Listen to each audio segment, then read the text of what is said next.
ओम नमो भगवते वासुदेवाय नमः। श्रोताओं, आपका जीवन मंगलमय हो।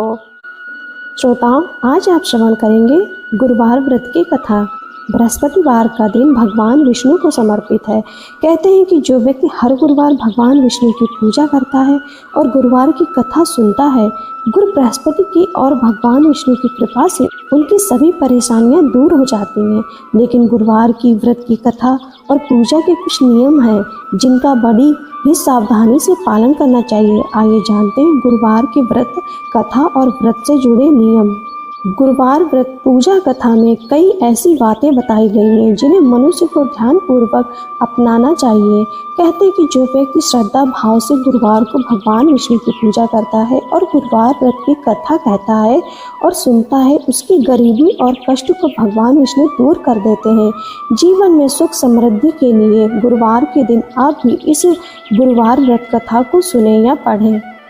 बृहस्पतिवार के दिन सूर्योदय से पहले उठें और नित्य कर्म से निवृत्त होकर पीले रंग के वस्त्र पहने। उसके बाद पूरे घर में गंगा जल छिड़कें। इसके बाद पूजा घर में श्री हरि विष्णु की मूर्ति या चित्र स्थापित करें।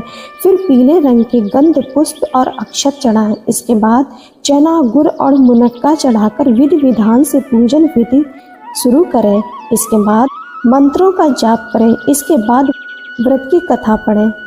कथा पढ़ने के बाद केले के पेड़ में जल चढ़ाएं। मंत्रोच्चार के बाद बृहस्पतिवार व्रत की कथा पढ़ें। यह इस प्रकार है कि प्राचीन समय की बात है, भारतवर्ष में एक राजा राज्य करता था। वह बड़ा प्रतापी और दानी था। वह नित्य गरीबों और ब्राह्मणों की सेवा सहायता करता था। प्रतिदिन मंदिर में भगवान दर्शन करने जाता था, लेकिन यह बात उसकी रानी को अच्छी नहीं लगती थी। वह ना ही पूजन करती थी और ना ही दान करने में उसका मन लगता था। एक दिन राजा शिकार खेलने वन को गए हुए थे तो रानी और दासी महल में अकेली थी। उसी समय बृहस्पति देव साधु भेष में राजा के महल में भिक्षा के लिए गए और भिक्षा मांगी तो रानी ने भिक्षा देने से मना कर दिया। रानी ने कहा कि हे साधु महाराज, मैं तो दान पुण्य से तंग आ गई हूँ। इस कार्य के लिए मेरे पतिदेव ही बहुत हैं। अब आप ऐसी कृपा करें कि सारा धन नष्ट हो जाए तथा मैं आराम से रह सकूं। साधु ने कहा, देवी तुम तो बड़ी अजीब हो। धन और संतान से कौन दुखी होता है? इसकी तो सभी कामना करते हैं।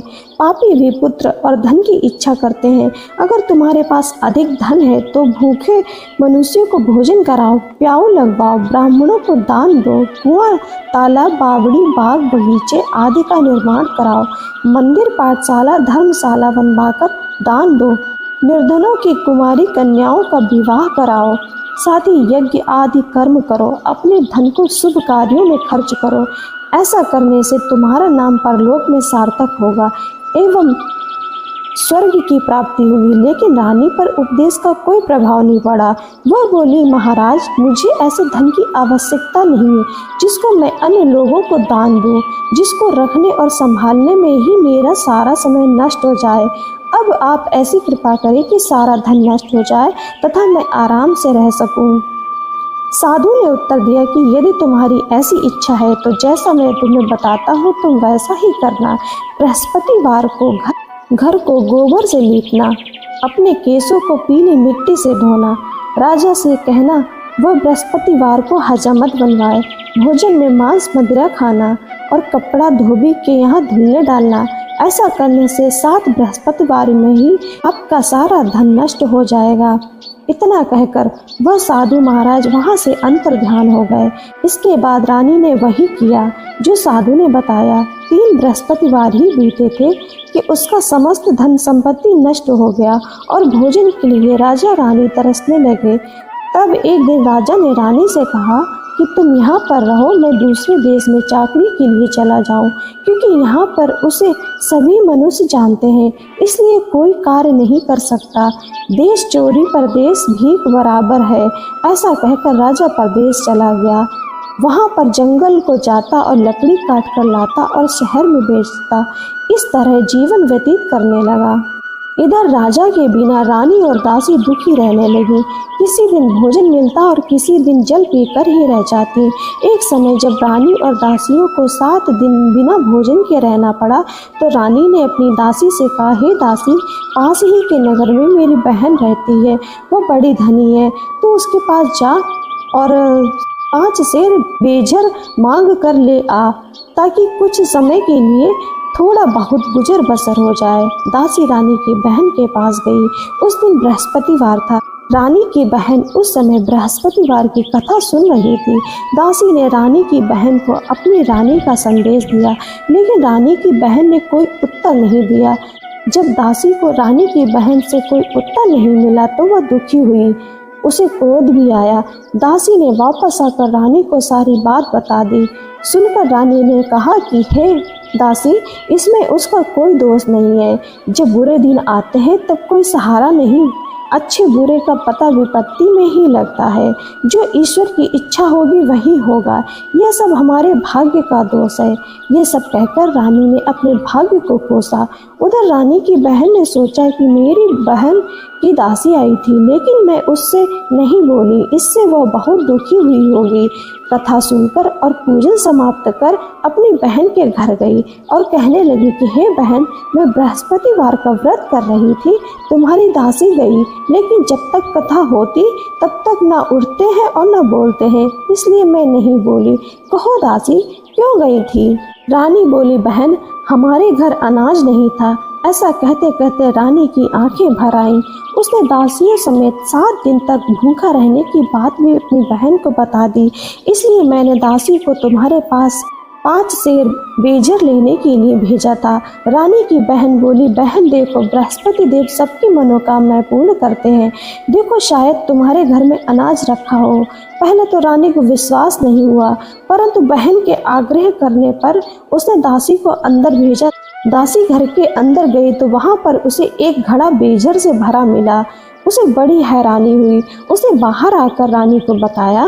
दासी रानी से कहने लगी कि हे रानी, जब हमको भोजन नहीं मिलता है तो हम व्रत ही तो करते हैं, इसलिए क्यों ना इनसे व्रत और कथा की विधि पूछ ली जाए, हम भी व्रत किया करेंगे। दासी के कहने पर रानी ने अपनी बहन से बृहस्पति व्रत के बारे में पूछा। उसकी बहन ने बताया, बृहस्पतिवार के व्रत में चने की दाल, गुड़ और मुनक्का से विष्णु भगवान को केले के वृक्ष की जड़ में पूजन करें तथा दीपक जलाएं और कथा सुने। उस दिन एक ही समय भोजन करें। भोजन में पीले खाद्य पदार्थ का सेवन करें, इससे गुरु भगवान अवश्य प्रसन्न होते हैं। अन्न पुत्र और धन वरदान देते हैं, साथ ही सभी मनोकामनाएं पूर्ण करते हैं। व्रत और पूजन की विधि बताकर रानी की बहन अपने घर लौट आई। रानी और दासी दोनों ने निश्चय किया कि बृहस्पति देव भगवान का पूजन जरूर करेंगे। 7 रोज बाद जब बृहस्पतिवार आया तो उन्होंने व्रत रखा।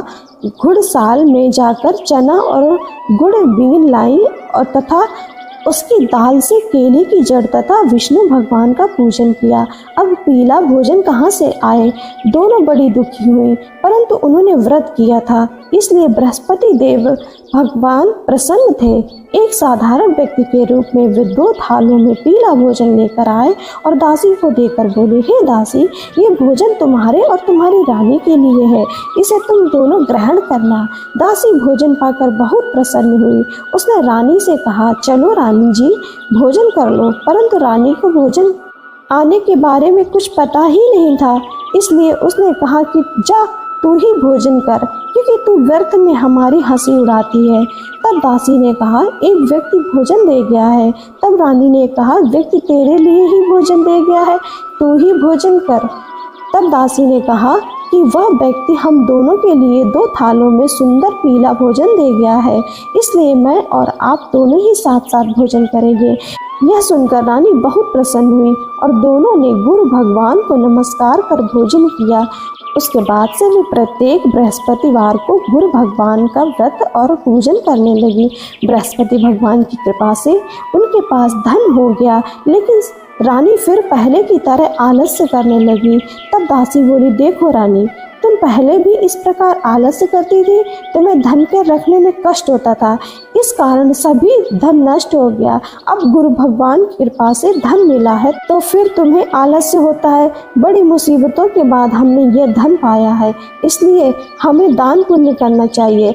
अब तुम भूखे मनुष्यों को भोजन कराओ, प्याऊ लगवाओ, ब्राह्मणों को दान दो, कुआं, तालाब, बावड़ी और बाग बगीचे आदि का निर्माण कराओ, मंदिर, पाठशाला और धर्मशाला बनवाकर दान दो, निर्धनों की कुंवारी कन्याओं का विवाह कराओ, साथ ही यज्ञ आदि कर्म करो। अपने धन को शुभ कार्यों में खर्च करो, जिससे तुम्हारे कुल का यश बढ़े और स्वर्ग प्राप्त हो, पितृ प्रसन्न हो। दासी की बात मानकर रानी शुभ कर्म करने लगी, उसका यश फैलने लगा। एक दिन रानी और दासी आपस में विचार करने लगी कि न जाने राजा किस दशा में होंगे, उनकी कोई खोज खबर भी नहीं है। उन्होंने श्रद्धा पूर्वक बृहस्पति भगवान से प्रार्थना की, राजा जहाँ कहीं भी हो शीघ्र वापस आ जाएं। उस रात्रि को बृहस्पति देव ने राजा को स्वप्न में कहा कि हे राजा, उठ, तेरी रानी तुझको याद करती है, अपने देश लौट आ। राजा प्रातःकाल उठा और जंगल से लकड़ी काटने के लिए जंगल की ओर चल पड़ा। जंगल से गुजरते हुए विचार करने लगा कि रानी की गलती से उसे कितने दुख भोगने पड़े। राजपाट छोड़कर जंगल में आकर रहना पड़ा। जंगल से लकड़ी काटकर शहर में बेचकर गुजारा करना पड़ा और अपनी दशा को याद करके व्याकुल होने लगा। उसी समय राजा के पास बृहस्पति देव साधु के वेश में आकर बोले, लकड़हारे, तुम इस सुनसान जंगल में किस चिंता में बैठे हो, मुझे बताओ। यह सुन राजा के नेत्रों में जल भरा आया। साधु की वंदना कर राजा ने अपनी संपूर्ण कहानी सुना दी। महात्मा दयालु होते हैं। वे राजा से बोले, हे राजा, तुम्हारी पत्नी ने बृहस्पति देव के प्रति अपराध किया था, जिसके कारण तुम्हारी यह दशा हुई। अब तुम चिंता मत करो, भगवान तुम्हें पहले से अधिक धन देंगे। देखो, तुम्हारी पत्नी ने बृहस्पतिवार का व्रत शुरू कर दिया है। अब तुम भी बृहस्पतिवार के व्रत में चने की गुड़ दाल और मुनक्का से भगवान विष्णु का केले के वृक्ष की जड़ में पूजन करो तथा दीपक जलाकर कथा सुनो। उस दिन एक ही समय भोजन करना, लेकिन भोजन में पीले खाद्य पदार्थ का सेवन जरूर करना। भगवान तुम्हारी सब मनोकामनाओं को पूर्ण करेंगे।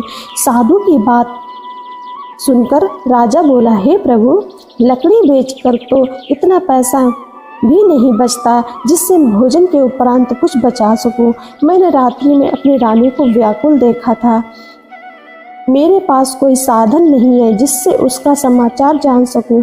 फिर मैं कौन सी कहानी कहूं, यह भी मुझको मालूम नहीं है। साधु ने कहा, हे राजा, मन में बृहस्पति भगवान के पूजन व्रत का निश्चय करो, वे स्वयं तुम्हारे लिए कोई राह बना देंगे। बृहस्पतिवार के दिन तुम रोजाना की तरह लकड़ियां लेकर शहर में जाना। तुम्हें रोज से 2 गुना धन मिलेगा, जिससे तुम भली भांति भोजन कर लोगे तथा बृहस्पति देव की पूजा का सामान भी आ जाएगा। राजा ने ऐसा ही किया और उसको मनोवांछित फल की प्राप्ति हो गई। इस प्रकार जो भी यह कथा पढ़ता या सुनता है, उसके सभी मनोरथ पूरे होते हैं। जय हो बृहस्पति देव की।